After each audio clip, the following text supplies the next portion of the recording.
कहते हैं ना, जब इंसान बिल्कुल अकेला हो जाता है तो ऊपर वाला किसी न किसी रूप में उसके पास किसी फरिश्ते को भेज ही देता है। उस सुबह भी कुछ ऐसा ही हुआ था। सुबह के ठीक 4 बजे का समय था। पटना जंक्शन का प्लेटफॉर्म नंबर 3 धीरे धीरे जाग रहा था। हल्की ठंड और कोहरे की धुंध ने पूरे स्टेशन को जैसे एक धुंधले पर्दे में ढक लिया था। भीड़ थी, लेकिन हर चेहरा अनजान था। कोई चाय वाले के कुल्हड़ से उठती भाप में अपनी नींद ढूंढ रहा था, कोई अखबार के पन्नों में, कोई जल्दबाजी में भाग रहा था, तो कोई उदास नजरों से खड़ा था। लेकिन उसी शोरशराबे के बीच एक बेंच पर बैठी थी श्रेया। उम्र ज्यादा नहीं थी, बस 23-24 साल। उसके चेहरे पर थकान और आंखों में नमी थी। गोद में उसका 2.5 साल का बेटा आरव सोया हुआ था। नींद टूटी तो उसने अपने छोटे छोटे हाथों से मां का दुपट्टा कसकर पकड़ लिया, जैसे डर रहा हो कि मां कहीं उसे छोड़कर ना चली जाए। श्रेया चुप थी, बहुत चुप। ना किसी को आवाज दे रही थी, ना किसी से मदद मांग रही थी। उसके होंठ सिले हुए थे, लेकिन दिल के भीतर तूफान मचा था। हर गुजरती ट्रेन जब पटरी से चीखती हुई गुजरती तो उसका दिल जोर से धड़क उठता। वो चौंक जाती, जैसे किसी ने उसकी उम्मीद की पतली डोर खींचकर फिर अचानक छोड़ दी हो। आरव कभी नींद में ही बिस्कुट वाले की ओर हाथ बढ़ा देता, कभी पास खड़े खिलौने वाले को देखकर आंखें बड़ी बड़ी कर लेता। लेकिन श्रेया उसका हाथ थाम लेती और धीमी आवाज में कहती, नहीं बेटा, ये सब अभी नहीं।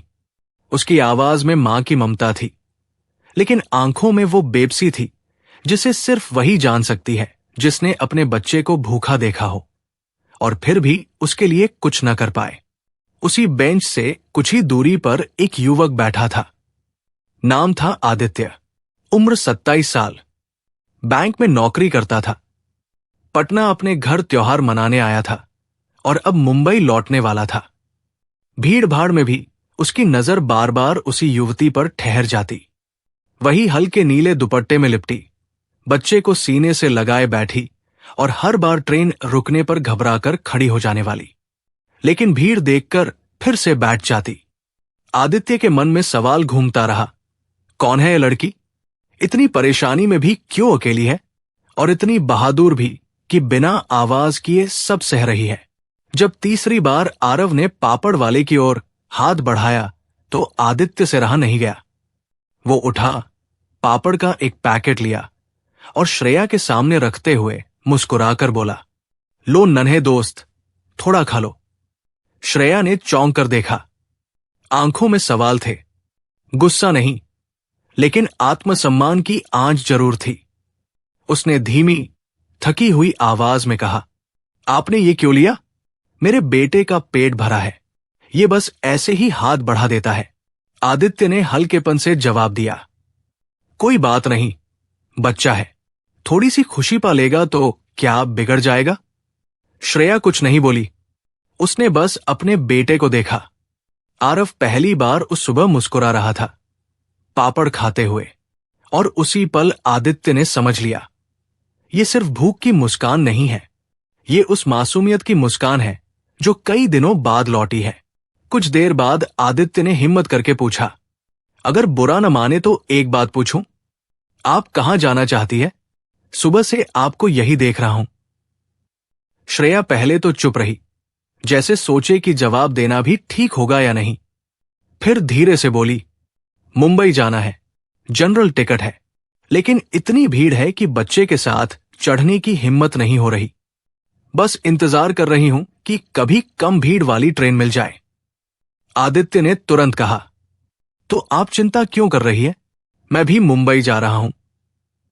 मेरे पास एसी कोच का टिकट है और मेरे केबिन में जगह भी है। आप मेरे साथ चलिए, मैं टीटी से बात कर लूंगा।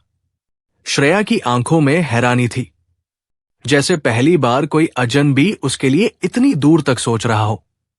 उसने धीमे से कहा, पर मेरे पास तो सिर्फ जनरल टिकट है, अगर टीटी ने कुछ कहा तो? और मेरे पास पैसे भी नहीं है। आदित्य ने सीधा उसकी आंखों में देखते हुए कहा। आपके पास हिम्मत है और वो सबसे बड़ी चीज है। टिकट मैं संभाल लूंगा, आप बस चलिए। कुछ पल का सन्नाटा रहा। फिर श्रेया ने सिर झुकाकर हल्का सा हाँ कर दिया। शायद उसके पास अब और कोई रास्ता भी नहीं था। ट्रेन आई। आदित्य ने उसका छोटा बैग उठाया और उसे अपने साथ ले गया। पहली बार श्रेया को लगा जैसे किसी ने सिर्फ उसका सामान नहीं, बल्कि दिल का बोझ भी हल्का कर दिया हो।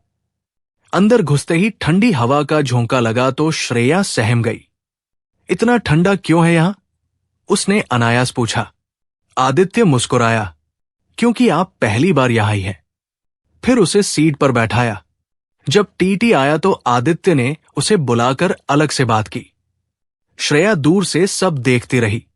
उसके मन में डर था, लेकिन थोड़ी देर बाद टीटी मुस्कुराकर चला गया। आदित्य वापस आकर बोला, सब ठीक है, अब आप चैन से बैठिए। श्रेया की आंखों में पहली बार राहत की चमक आई। उसने धीमी आवाज में कहा, आपने इतना सब क्यों किया? आदित्य ने सरल सा जवाब दिया, क्योंकि आप इंसान हैं और इंसानियत अभी भी जिंदा है। उसकी ये बात श्रेया के दिल को छू गई। ट्रेन धीरे धीरे पटरी पर दौड़ने लगी। खिड़की से आती हवा ठंडी जरूर थी, लेकिन श्रेया को पहली बार उसमें सुकून महसूस हो रहा था। वो अपने बेटे को सीने से लगाए बैठी थी। आरव अब आराम से सो चुका था, जैसे उसे यकीन हो गया हो कि अब कोई खतरा नहीं है। आदित्य सामने की सीट पर बैठा था। उसने महसूस किया कि श्रेया अब भी चुप है। उसके चेहरे पर हजारों सवाल लिखे थे, लेकिन होंठ बंद थे। थोड़ी देर बाद उसने धीरे से कहा, अगर आप बुरा न माने तो एक बात पूछूं? आप अकेले ऐसे सफर क्यों कर रही है? कोई परिवार, कोई साथी, कोई भी नहीं? श्रेया की आंखें एकदम नम हो गई। उसने खिड़की के बाहर अंधेरे में देखा और गहरी सांस लेकर बोली, क्योंकि जिस घर को मैंने अपना सब कुछ समझा था, उसी घर ने मुझे ठुकरा दिया। आदित्य चुप हो गया। वो समझ चुका था कि कहानी लंबी और दर्दनाक है। उसने कुछ नहीं कहा, बस धीरे से पानी की बोतल आगे बढ़ा दी। श्रेया ने पानी पीकर थोड़ी देर बाद कहना शुरू किया, मैं भागलपुर की रहने वाली हूं। शादी को बस 4 साल हुए थे। शुरू में सब अच्छा था। पति, ससुराल, सब सही लगते थे, लेकिन धीरे धीरे सब बदल गया। छोटी छोटी बातों पर झगड़े होने लगे। पति को लगता था मैं किसी काम की नहीं, घर में नौकरानी की तरह रखा, लेकिन पत्नी का दर्जा कभी नहीं दिया। उसकी आंखों से आंसू गिरने लगे। उसने आगे कहा, जब बेटा हुआ तो लगा शायद सब बदल जाएगा, लेकिन नहीं, उल्टा हालात और बिगड़ गए। उन्हें लगा कि अब मैं और बोझ बन गई हूं। एक दिन उन्होंने मुझे कहा, जा, जहां जाना है जा, तेरी जगह इस घर में नहीं। श्रेया की आवाज टूट गई। उसने कांपते हुए कहा, मैंने हाथ जोड़कर रो रो कर कहा कि मुझे मत निकालो, मेरे पास कहीं जाने की जगह नहीं है, लेकिन उन्होंने दरवाजा बंद कर दिया। उस दिन से मैं बस अपने बेटे के लिए जी रही हूं। आदित्य की आंखें भर आई। उसने धीरे से कहा, तो आप मुंबई क्यों जा रही है? श्रेया ने हल्की उम्मीद से जवाब दिया, मुंबई में मेरी एक सहेली रहती है। उसने कहा था कि अगर कभी मुश्किल में पड़ो तो आ जाना। शायद वहीं मुझे कोई छोटा मोटा काम मिल जाए, ताकि बेटे को पढ़ा सकूं, उसे भूखा न रखना पड़े। कुछ देर सन्नाटा रहा। ट्रेन पटरी पर भागती रही। आदित्य ने पहली बार पूरी ईमानदारी से उसकी आंखों में देखा और बोला, आप बहुत हिम्मत वाली है। ज्यादातर लोग टूट जाते, लेकिन आपने हार नहीं मानी। यकीन मानिए, एक दिन आप जरूर जीतेंगी। श्रेया ने धीरे से मुस्कुराकर कहा, जीत पता नहीं, लेकिन इतना चाहती हूं कि मेरा बेटा कभी ये न कहे कि उसकी मां ने हार मान ली थी। उसी समय आरव ने नींद में मां का हाथ पकड़कर धीरे धीरे कहा, मां। ये शब्द सुनकर श्रेया की आंखें फिर भर आईं। उसने बेटे को कसकर सीने से लगाया और खुद से ही कहा, बस बेटा, तेरे लिए ही तो लड़ रही हूं।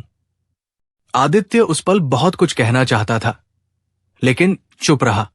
उसने सिर्फ इतना सोचा, शायद ऊपर वाले ने उसे इस सफर में इसलिए भेजा है ताकि वो इस औरत उसका आत्मविश्वास वापस दिला सके।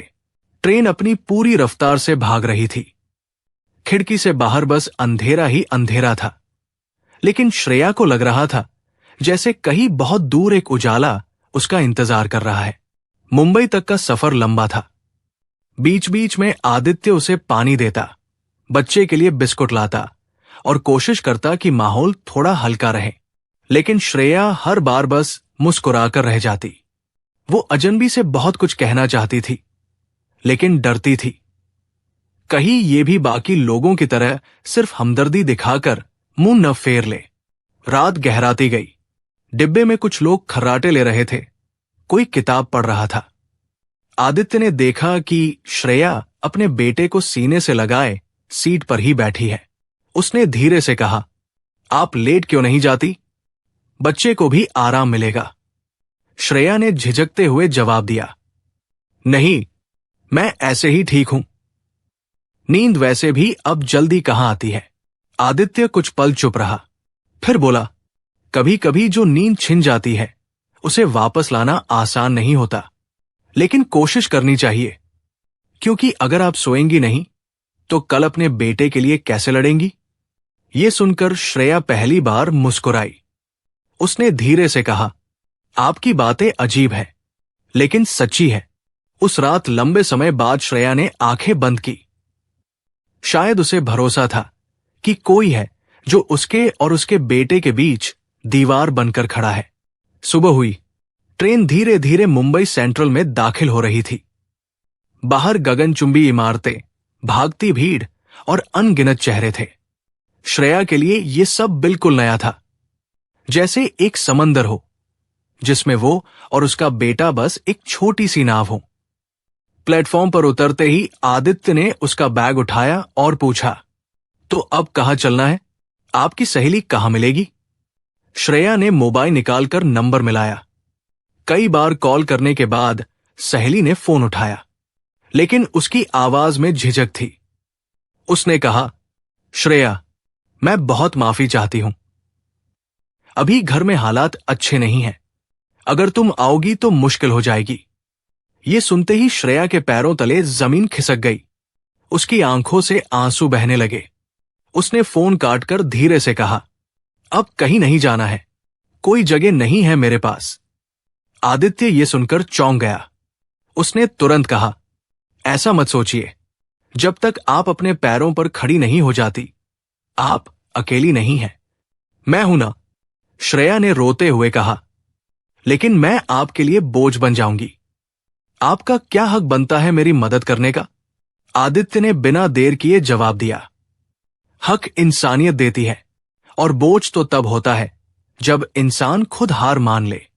आप तो इतनी मजबूत है कि अकेले यहां तक आ गई। श्रेया ने पहली बार बिना झिझके उसकी आंखों में देखा। उसमें एक सच्चाई थी, बिना किसी स्वार्थ की। आदित्य उसे अपने फ्लैट पर नहीं ले गया, क्योंकि वो जानता था कि शहर में लोग सवाल करेंगे। उसने अपने एक करीबी दोस्त की मदद ली और श्रेया और आरव को एक छोटे से रेंट वाले कमरे में ठहराया। कमरा भले ही छोटा था, लेकिन श्रेया के लिए वो किसी महल से कम नहीं था। पहली बार उसे लगा, अब शायद एक नई शुरुआत हो सकती है। अगले ही दिन आदित्य ने उसकी मदद की। वो उसे पास के एक सिलाई सेंटर ले गया। वहां काम की जरूरत थी। श्रेया बचपन से सिलाई बुनाई जानती थी। उसने इंटरव्यू दिया और तुरंत काम मिल गया। उस दिन जब पहली बार श्रेया ने अपनी कमाई के 200 रुपए हाथ में लिए, तो उसकी आंखों से आंसू बह निकले। उसने आदित्य से कहा, शायद ये दुनिया का सबसे कीमती पैसा है, क्योंकि ये मेरे पसीने का है। आदित्य मुस्कुरा दिया। धीरे धीरे जिंदगी पटरी पर लौटने लगी। श्रेया सुबह काम पर जाती, शाम को बेटे को लेकर लौटती। आरव भी अब हंसने लगा था, लेकिन आदित्य वहीं नहीं रुका।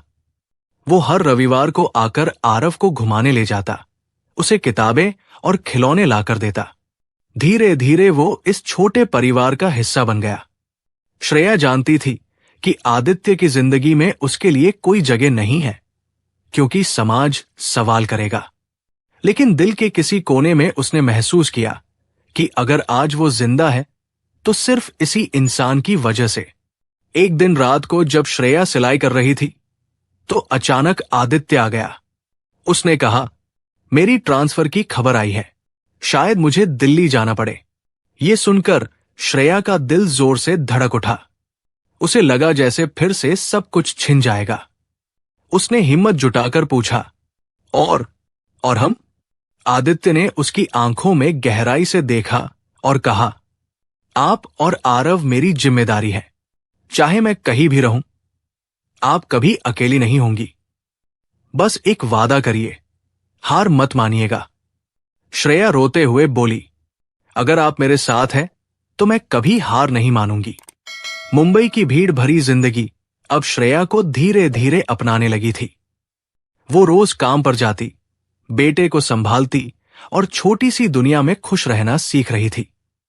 आदित्य उसका सबसे बड़ा सहारा था। लेकिन ये शहर जितना बड़ा था, उतनी ही बड़ी थी इसकी बातें।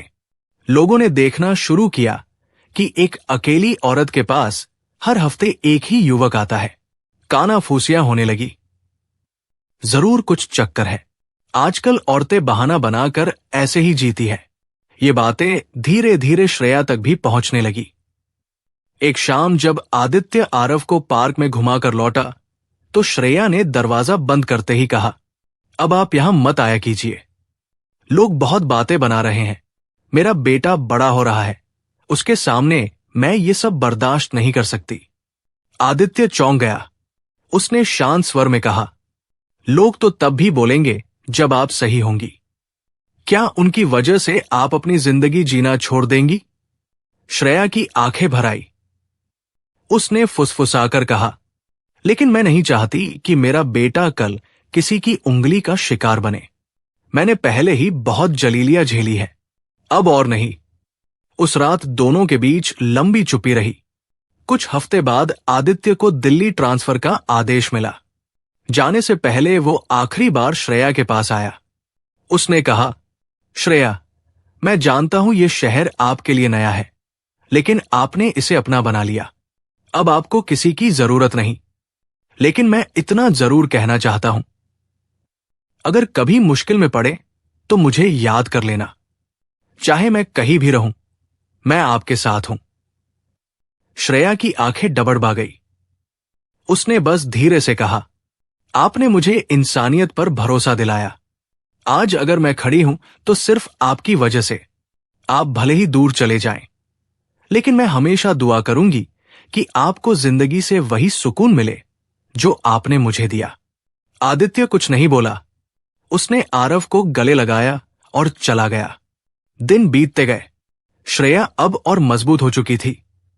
काम से उसकी कमाई बढ़ने लगी। आरव स्कूल जाने लगा। जिंदगी धीरे धीरे संभल रही थी। लेकिन हर रात जब वो अकेली होती तो खिड़की से आसमान की ओर देखती और सोचती, क्या वाकई आदित्य सिर्फ हमदर्दी करने आया था, या फिर वो मेरी जिंदगी का वो हिस्सा था जो मुझे टूटने से बचाने के लिए ऊपर वाले ने भेजा था। साल बीतते गए। मुंबई की वही सड़कों पर अब श्रेया का कदम और मजबूत हो चुका था। वो एक सिलाई बुटीक चला रही थी जहां काम की कमी नहीं थी। आरव अब 12 साल का हो चुका था, होशियार, सीधा साधा और अपनी मां की आंखों का तारा। लेकिन जिंदगी कितनी भी रंगीन हो जाए, दिल के कोने में एक खालीपन हमेशा रहता है।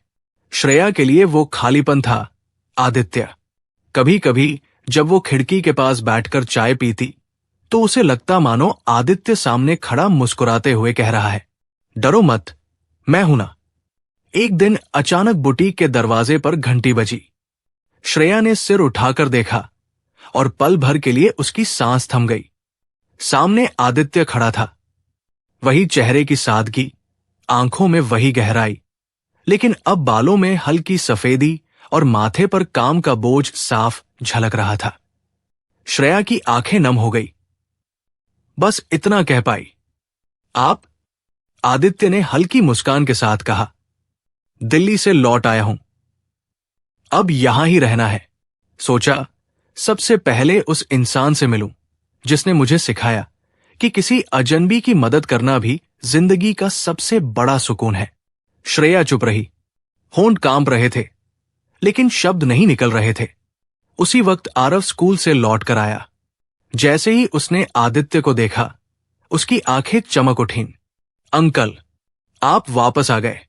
आरव भागकर उनकी बाहों में चला गया। आदित्य की आंखें भर आई। हाँ बेटा, इस बार कहीं नहीं जाऊंगा। शाम को तीनों साथ बैठे। चाय के कप के बीच एक पुरानी खामोशी फिर लौट आई। लेकिन इस बार उस खामोशी में डर नहीं था, बल्कि अपनापन था। श्रेया ने धीमे स्वर में कहा, इतने सालों बाद भी आप आए। क्यों? आदित्य ने गहरी सांस ली और बोला, क्योंकि मैंने जाना कि इंसान कितनी भी दूर चला जाए, उसका दिल उसी जगह लौटता है जहां उसे सुकून मिला हो। और मेरा सुकून आप हो, श्रेया। श्रेया की आंखों से आंसू बह निकले। उसने कांपते हुए कहा, लेकिन समाज, लोग। आदित्य ने मुस्कुराकर बीच में ही कहा, समाज तो कल भी बातें कर रहा था, आज भी करेगा। फर्क बस इतना है कि तब आप अकेली थी और अब मैं आपके साथ हूं। उस रात कई सालों से जो दीवार श्रेया ने अपने दिल के चारों ओर बनाई थी, आखिरकार टूट गई। वो अब स्टेशन पर बैठी बेबस औरत नहीं थी। वो अब एक मां थी, एक कामयाब औरत थी, और अब फिर से एक औरत थी जो हक से प्यार कर सकती थी। आदित्य और श्रेया की कहानी शायद किसी फिल्मी अंत जैसी नहीं थी, लेकिन उनके लिए यही सच्चा सुख था, एक अधूरी जिंदगी का पूरा होना। दोस्तों, कभी कभी ऊपर वाला इंसान को अकेला छोड़ देता है ताकि उसे सही इंसान तक पहुंचा सके। और जब वो सही इंसान मिल जाता है तो पूरी दुनिया की बातें भी उस रिश्ते की गहराई को तोड़ नहीं पाती। अब सवाल आपसे, क्या आपको लगता है कि श्रेया ने सही किया इतने साल बाद आदित्य को अपनाकर? क्या देर से मिला रिश्ता भी उतना ही खूबसूरत हो सकता है जितना वक्त पर मिला रिश्ता?